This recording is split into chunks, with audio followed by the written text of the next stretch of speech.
Welcome back, everyone, to another episode of Tactical Harmony. And today's guest is living proof that no matter what you were facing, no matter what kind of adversity that you were currently going through, you can pick yourself back up and rise even stronger. Allow me to introduce Marques Ogden. Marques Ogden is a former NFL player turned inspirational keynote speaker, five-time best-selling author, business coach, and podcast host of Get Authentic with Marques Ogden.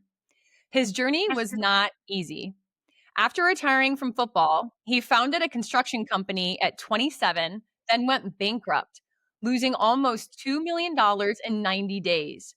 He hit rock bottom, got a part-time job as a custodian, and pulled himself back up. Now, Marques uses his powerful story to help others learn how to fail forward and achieve success. His insights have been featured in USA Today, Forbes, News Nation, and Authority magazine. As a speaker, he's worked with over 85 Fortune 500 companies and over 20 Fortune 100 companies like Amazon, Goldman Sachs, Intel, JP Morgan, Chase, and Home Depot. Marques is committed to positively impacting people's lives by sharing his experiences and knowledge on stage. Marques, my dear friend, welcome to the show. Hi, Rebecca. How's everything going? It's going. It's a Friday and we're feeling good. Into that. All right, Marques. I first question I'm sure that everyone has in the back of their mind after introducing you. Can you walk us through how you got into NFL and then into construction and to the current success and business that you hold today? So I'm from Washington, D.C. I went to St. John's College High School in Northwest D.C., went to Howard University in Northwest Washington, D.C. I got drafted to the National Football League by the Jacksonville Jaguars. By the way, they are my pick to win the Super Bowl this year. They have been coming around, and they actually have been playing so tactically together as a unit, and they're the best team, I feel, as an entire unit in the National Football League at this time, which is why they're doing so well. So after the NFL, I got into construction. After about 6 months, though, feeling really down and blue, I got retired from the NFL. My father passed away. There's a lot of things that happened. So I was very in a not great place. So I ended up finally getting my act together, Rebecca, and starting my construction company in 2008. And by the end of 2011, we were the largest African-American owned subcontractor in the city of Baltimore and the state of Maryland. We were crushing it. We were a multiple eight-figure brand, nationally recognized, winning awards everywhere all the time. But the problem was I didn't have a coach like I coach you, or I didn't have everybody to keep me in line. I got so self-centered. My ego just got so massive that I literally took over. It was just absolutely, it was just insane. And so I ended up having to, get myself together. And what happened was when my ego took over, unfortunately, it was too far gone, too over the top. And I ended up losing absolutely everything that I owned and the kitchen sink when I left when I left Baltimore in 2013, and I moved to Raleigh with only $400 to my name, nothing, no cars, they were both repossessed. No, it was just a total everything gone, just gone. And I ended up having to start over at the bottom as a custodian after I was fired from two jobs in the same week. And I ended up becoming the custodian, and I finally hit rock bottom, which I needed to hit, by the way, in September 2013. And when that happened, I said, wow, I'm the one that put me here. If I don't change who I am, how I treat people, what I'm doing, I'm going to always be exactly in this same space, blaming everybody, poor me, I'm the victim. And in reality, I need to turn into a victor, not a victim. So I ended up doing that, shifting my mindset, and I started speaking in September 2013 And I got my first paid job. It took me about 2.5 years, Rebecca, to get my first paid job. Got my first paid job in April 2016. And after that, I ended up getting coached by Mel Robbins and other great people, learning the business, how to be inspirational, not motivational. Long story short, I ended up becoming a very well-known keynote speaker.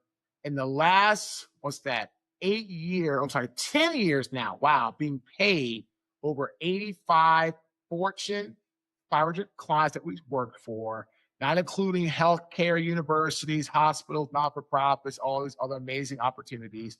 But again, I'm a guy that's been an NFL athlete, struggled, addicted to alcohol, painkillers, nightlife, all that. I then was a guy that rose up, got my act together, built a construction company, had a lot of success, multiple eight-figure-a-year business, well known nationally, nationally across the country in the Eastern Seaboard. Poof, lose it all. Ego gets in the way. Come crashing down. Come down here. 5 from 2 jobs the same week. Custodian, having to hit rock bottom, start over. Then I built something after going through no paid speaking jobs for 2.5 years. And now here we are today as a speaker, a coach, a consultant, podcaster, 5-time best-selling author. Like I tell you all the time, in life, it's not going to be as easy as you think. You're not going to have everything that's like rolled out for you, laid out for you. It's not going to be smooth sailing in that regard. So you have to learn how to navigate and pivot when those hardships or those adversities or those obstacles present themselves in your life. Wow. Okay. I have a few questions for you based on that. You mentioned ego a few times, and I can imagine one would have a sense of pride making it to the NFL and being, 27 years old and founding your own company. That's a huge level of success. How did you detach from your ego when you hit rock bottom? So when I realized, right, Rebecca, that confidence and pride is a very thin line between that and a massive ego. Everybody has an ego. It is in our DNA. Like I tell people, if your ego gets bigger than the good part of your soul, you're screwed. If you start focusing on the outcome and not the work, you're screwed. If you start thinking about the awesome, massive vision without the steps of how to actually make what you want and that vision become reality, it's never going to work. So what happened is I just got so focused on money, fame, notoriety. So what happened was when I came down to Raleigh and I was bankrupt and broke, I always tell people, when you lose everything, you appreciate everything. And I lost everything. So what happened is I needed to hit rock bottom because no matter at that time what anybody told me, I still felt that it was my partner's fault, it was my employee's fault, it was the client's fault, it was the developer's fault. I felt it was everybody's fault but mine. And so what happened is when I hit the rock bottom, my ego, it went from like this to like that. It went from like overshadowing me to being this little itty bitty like mouse type of like an item where I literally felt, wow. So basically, that rock bottom moment, it just shrunk my ego from this massive overshadowing King Kong type of item or disposition to a little bitty church mouse, little bitty like just quiet, quaint individual and need to shut up and get to work. So that's really what happened. So basically, rock bottom allowed me to see that my ego was too big because before that, I felt it wasn't my fault things were going bad. It was everybody around me's fault, not my own. Hmm. In the spirit of getting to work, as you said. So now here you are, you're at rock bottom and you're that little fragile mouse. What was the first thing that you did to start to rebuild your life? So what I did was I came home and I sat down at my little flimsy broken down table and I asked myself this question: what do I want to do with my life? What am I good at? Where's my value? How do I help people? And that's when I came up with speaking. Now, of course, at the time I was listening to like Tony Robbins podcast, positive books. I just got through reading Act Like a Success, Think Like a Success by Steve Harvey. So I was already trying to move in that space. But what happened is when I hit rock bottom, it forced me to stop making excuses. Rock bottom is a great place to go if you feel, if you feel that you already have made it. Because in reality, what will happen is rock bottom will knock you on your butt to tell you that you haven't made it. And you know what? And I took it all the time. In life, there is no finish line. There is no finish line, right? Even when you like retire or want to enjoy stuff, you should still have things you want to do. It was like, if it's not business, it should be personal. Travel, go see this, spend more time with family, create a hobby, right? Now, you should just not just sit there waiting to die. Because when you sit there waiting to die, you die a hell of a lot sooner. So again, what I tell people is, if you feel you can't get any better, if you feel that you're Mr. or Mrs. Perfect, if you feel everything in your life is just like glitz and glamour and nothing can touch you, in reality, rock bottom probably needs to happen to you. Because what will happen is it'll teach you. Rock bottom teaches you how to actually be humble and have gratitude. So if you can't pick it up by just being a good human being, things like that, then it's going to hit you like, again, ladies and gentlemen, I'm telling you this because that's what happened to me. I felt I could do no wrong. I could get no better. I had this massive company. I literally felt that everything about me was perfect. I hit my I hit my multiple 8-figure goal. Life is perfect. I don't have to worry about anything. I can post. I'm good. I'm the best thing to sliced bread. Like, I'm telling you all this because this is what happened to me. I got to that point where I felt I could do no wrong. I could become no better. I was already great. Everything was perfect. And then life hit me in the mouth. And now today, I always feel I can always be better. I always feel I can always do more. There is no finish line. Isn't one. Doesn't exist in my mind. So rock bottom taught me that. So if you aren't thinking like that, or if you're not programmed like that, either learn or hopefully you won't have to go through rock bottom. But if you do, learn from it. Mhm. Yeah, you can always reprogram yourself. And that's something that we talk about a lot in Tactical Harmony, that your current circumstance does not define you and does not predict the future. You have the power to get into your operating system, to get into your blueprint, to get into your mind and heart and make the change, just like you did, Marcus. And I'm curious. So you hit rock bottom, you sat on your couch, you had this very raw, honest conversation with yourself, and then you started the work. What was something, or maybe it was multiple things, that kept you going? Because hitting rock bottom is not easy, and doing the work isn't easy. If it were, everyone would be doing it. So, what was something that kept you going as you rebuilt yourself and your life and business? So, what kept me going, Rebecca, was the legacy of my father, who had passed away in 2006. And I told myself that if I don't work hard to try to get my life back, I'm going to have a life where somebody who I cared about, who loved me, who sacrificed everything for me to have a better life than him, he is not going to be honored in the right way with my words, with my legacy, or better or worse yet, honestly, I can talk about him, but nobody's hearing what I'm saying, right? Because my father impacted thousands and thousands of people. When he died at his funeral, there were over 1,000 people there. Over 1,000. And you know, a lot of people don't like going to funerals, but over 1,000 people showed up. There will not be 1,000 people at my funeral. I don't believe that. I mean, maybe over time as I continue to grow, who knows? But my dad was only 57. That's it.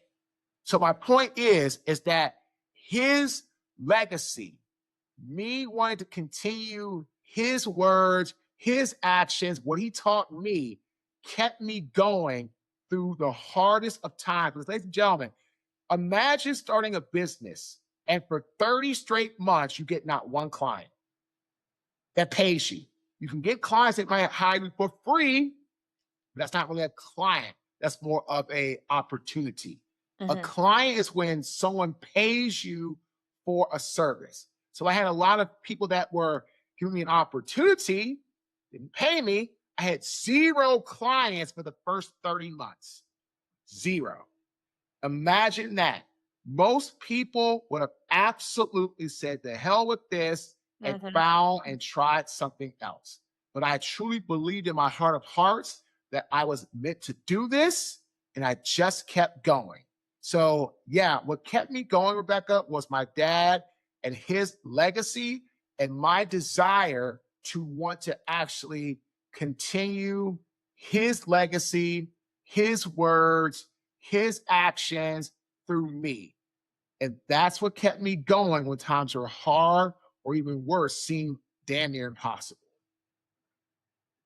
You've clearly learned so much by virtue of your experiences, successes, and failures. So, my specific question for you, Marcus, is what did failure teach you that success could never teach you?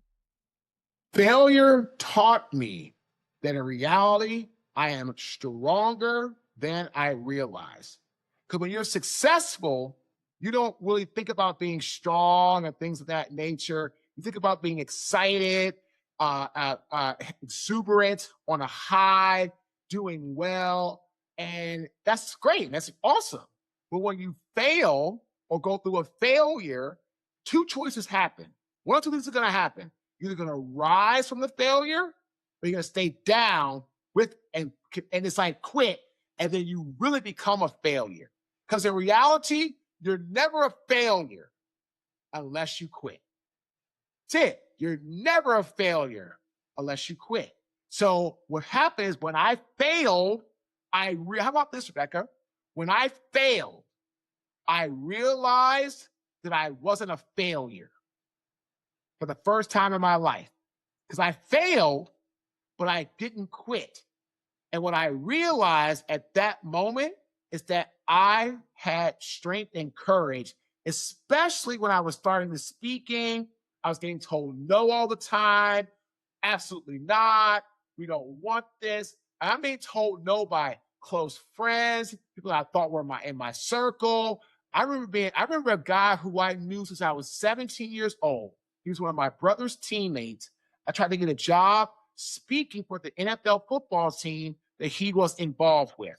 And I remember him telling me, never forget it, Marcus, I only took this call because you're Jonathan Ogden's younger brother. I want nothing to do with you on my stage. I don't want you anywhere near my athletes. You're not good enough. You're not a big enough name. I suggest you give this up. And that's exactly what he told me. Verbatim. Never forget it. And I felt so bad when I heard that, but I didn't quit. I didn't give up. And my second job ever was for the Buffalo Bills franchise when a guy that I met through the Buffalo Bills NFL alumni, because I was being so annoying, being so over the top, posting in the Buffalo Bills alumni room, the guys told him, Marlon Kerner, to tell me to knock it off. Marlon called me, didn't want to, and told me to chill it out, which I did. We became friends. Marlon got hired as the director of player engagement for the Buffalo Bills. My second paid speaking job ever was for the Buffalo Bills in 2017. Wow. Yeah, I can't imagine hearing that. That would definitely hurt hurt my heart and ego if, I am trying to rebuild and I'm doing the thing and it's in my heart of hearts just as you described, and then you were met with that. But you didn't quit. You kept going, one foot in front of the other. So, shifting gears a bit, Marcus, to now, your current level of success, you're a coach, you're a podcast host, you are a keynote speaker. What do you do now to prevent burnout and to take care of yourself?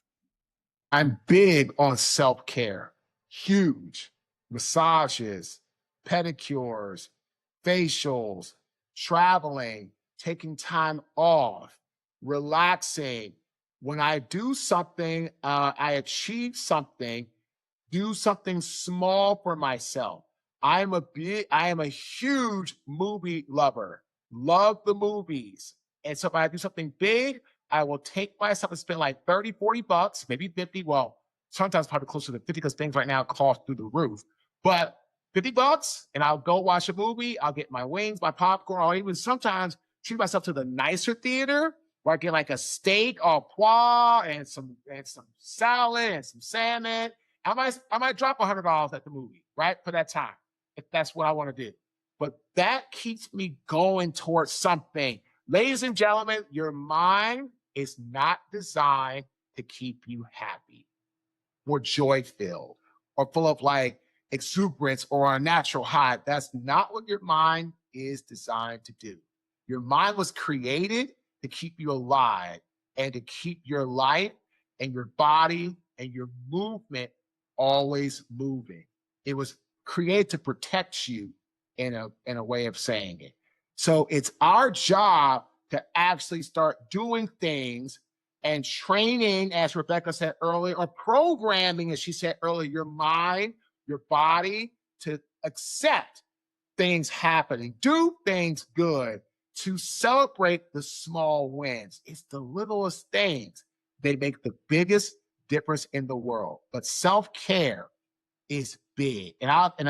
If he was here, I'd say the same thing if he was right sitting beside me. Love my father to death. My father was probably one of the worst people with self-care.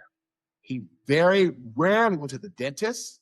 He didn't get pedicures. He didn't do massages. He didn't go to the gym. Like, I love my father more than anything other than my girls up at the same amount as on this earth. My dad did not practice self care very well. So I wanted to make sure for myself that I practice self care, be around as long as I can for my 21, almost 22-year-old daughter and my 11-year-old daughter. I am so very glad that you took the time to really emphasize that, because that is a non-negotiable. And when we think that we don't have time for self-care, that means you really need time for self-care. You are not prioritizing your day appropriately. And as you explained, Marcus, when something good happens and you reward yourself, and for you, you go to the movies, you get your wings, your popcorn, whatever it is, whatever brings you joy and light, do that damn thing. Do it repeatedly. Turn the volume up, because the little things are the big things. A small pebble makes a big ripple, and you are literally training your brain and giving yourself that dopamine hit that when you do something and you're moving the ball down the field, so to speak, you are going to reward yourself, however slight. And it can look different for everyone. So I love, love, love that you brought that up. And real briefly, for those of you who are listening, I am wearing my bison earrings for Marcus because I know that he loves the bison. And I know that there's a lot to unpack with bison, but just real briefly, what does the bison represent to you? Bison represents the ability to thrive through any storm by charging directly into the eye of the storm. That's what a bison does. A bison believes the only way out of a storm is through a storm. And I tell people in life, when you have a problem or things happen, you can't run, from your problems. You cannot turn your back and get your track shoes on and go for the Carl Lewis, world record or the same Bolt, world record. It's not going to work because your problem will always catch you. Always. I don't care what it is or when it is. You might be able to duck and dodge it for a minute, but eventually, like watching Nightmare on Elm Street back in the early 80s, if you were in the Freddy movie, you were supposed to die, he was going to get you. That's how your problems are if you don't deal with them, right? That's the thing. You have to learn to deal with the problems, right? Problems aren't as big or as bad as we make them if we attack them right then and there. When we run or we hide, we put our head in the sand and we hope it bypasses us, it just gets worse, it exacerbates, it gets bigger, and then what happens? You have a real problem on your hands. So the bison to me is the animal that charges directly into the eye of the storm. I have an acronym for bison: boldness, integrity, self-awareness, ownership, never ever quit. Mm, wow. I love that. And problems, they really are a gift. It's if you reframe it and view a problem or a challenge as an opportunity to level up or to learn a new skill or perhaps build on a current skill that you have, you are going to take full ownership and have that sense of empowerment, and you are going to attack the problem. You are going to move through it. That's the way it works. That's the law. But you can't bury your head in the sand. It won't go away. So, Marques, I would love for you to answer this question. For anyone who is listening or watching this right now and they are facing something hard in their life, what is the biggest recommendation or advice you would give them? Find somebody in your inner circle that you trust, that you can go and talk to and get some perspective outside of your own. That's key. Every successful person that I know has a coach. If you can't afford a coach, that's totally fine. Find someone in your peer group, in your family, in your friend group. If it's like a social media influencer that responds to stuff, you respect them and they have wisdom in there, message them, right? But again, find someone that you respect, has the wisdom, has the insight, and I like to say that has your best interest at heart. That's why I prefer family, close friends, peer group, because they can give you great insight, right? I have a coach that I work with every Friday. He's helped me to create systems on money brought in, expenses, how many jobs that we bid, what's our revenue look like, what's recurring, what's new, how are you doing with your debt? All these things. And before him, I never even opened a book on that stuff, right? And so now we have systems in place. We have things we can go and grow and go to the next level with and on. But again, if you're struggling, having a hardship, please reach out to somebody in your inner circle, in your family, and just share what's going on and get a different perspective. But again, make sure the person you speak to has your best interests or has the expertise and or wisdom for what you're looking to get resolved. That's a very, very important point because a lot of people that could be in your current sphere, ecosystem, or circle, they may not have your best interest at heart, or they do, but they don't. They might be intimidated by your level of success, or if you are looking to do something that maybe the family or the friend group has never done before, they may not understand it. So they might label it in a way that could offend you or alter your trajectory. So, as Marques said, be ever so mindful of who you select to be your coach, your mentor, someone to ask and get that different perspective. Because sometimes you got to get out of your own damn way. You have to get out of your head. You got to get out of your way. And someone that truly cares about you and who is invested in you will be able to introduce another perspective, another way. And it's like, huh, the clouds part, everything is great, and then you can move forward. So that is absolutely incredible. Last question for you, Marcus, before we part ways.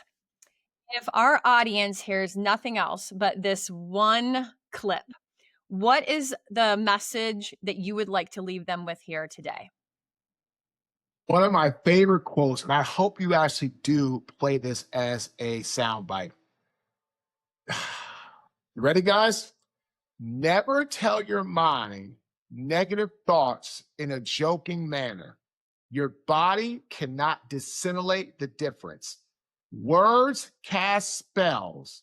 That's why it's called spelling. Choose how you talk to yourself and choose wisely. Bruce Lee. Ladies and gentlemen, if you are not going to talk good about yourself, if you are not going to be your biggest cheerleader, supporter, encourager, if you are not going to give yourself that extra oomph or that extra energy to get through the hard days or work through not getting a paid job for 30 straight months, or like Rebecca, work through the challenges trying to go from working in law enforcement to getting into corporate America, not getting to want to be an entrepreneur and do her own podcast and things of that nature. If you're not going to have the strength to endure and pick yourself up and talk good about yourself, then who is? Who is? You have to remember your mind, your body does not really understand how to process sarcasm, be deprivation, all these things. It doesn't get it, right? So, like Bruce said, words cast spells. That's why it's called spelling. So choose how you talk to yourself and choose wisely. Your word is your wand. The subconscious mind is always listening. It has no sense of humor, and it's self leadership always first. If you can't lead yourself, you can't lead others. Marcus, that was epic. Absolute epic way. Y'all, you better hit replay, write notes, do whatever you need to do to program that into your subconscious and talk good to yourself. So Marcus, before we hang up today, where can people find you to learn more about you? Best place to go is our website, www.marquesogden.com, or you can go to our podcast, Get Authentic with Marques Ogden, and you can just shoot me an email, marcus@marquesogden.com. Wonderful. And for those of you that are furiously trying to take notes, don't worry. I will make sure that these are in the show notes below, whether you are watching us on YouTube or listening to us on Apple, Spotify, or wherever. I will make sure all of Marcus's links are listed there. Marcus, thank you so much for taking time out of your busy day. I appreciate you so much. You were awesome. Thanks, Rebecca.